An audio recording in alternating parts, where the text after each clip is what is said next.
Now, James, this is a very interesting series that Sundance TV are doing. It's a limited series, but you're playing an American in the 80s. Tell me a little bit about how you came to this role, and it's different for you. I came to it because I'd done a job years ago with Michael Kenneth Williams called The Philanthropist for NBC.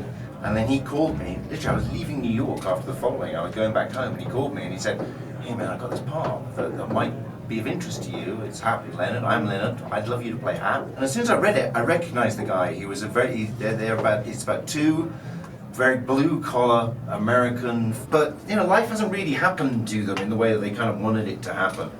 And they're still working in rose fields, cutting roses, and they get a chance. And Christina Hendricks, my ex-wife, comes back into my life and offers the opportunity of having a share of $1 million that is in the trunk of a car at the bottom of an alligator-infested river. Now, Christina, as you said, she plays your ex-wife, but that role of Trudy, she's an activist, she's someone who really believes in the future, even though the present hasn't been so great to her either. Yeah, no, she absolutely is. She's of that kind of person who believes in doing good for others. Sometimes that seems like a terribly unfashionable idea. Well, it does, and especially if you think of it back in the Gilded Reagan era, for that matter. But looking at this, Sundance have really been expanding their reach now as a channel. There's a lot of talk about this second golden age of television, this new golden age of television. How do you think Hap and Leonard fits into that, and how do you think Sundance fit into that? I think one of the things that we've done here, is that with their other show, Rectified, they did 6 episodes, they did 10 episodes, they've done 6 episodes.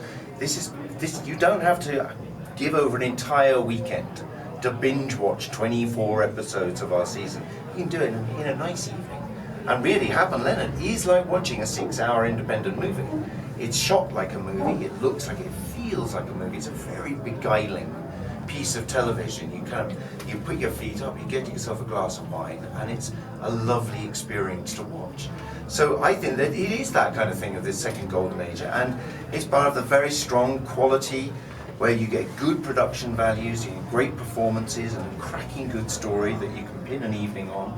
And yes, that's pretty much it. The show debuts on March 2nd, but here at Sundance, you're a double dipper this year.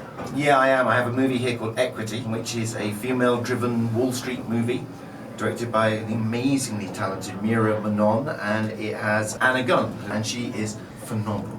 And I play her boyfriend. I'm a British Wall Street trader. Havoc ensues.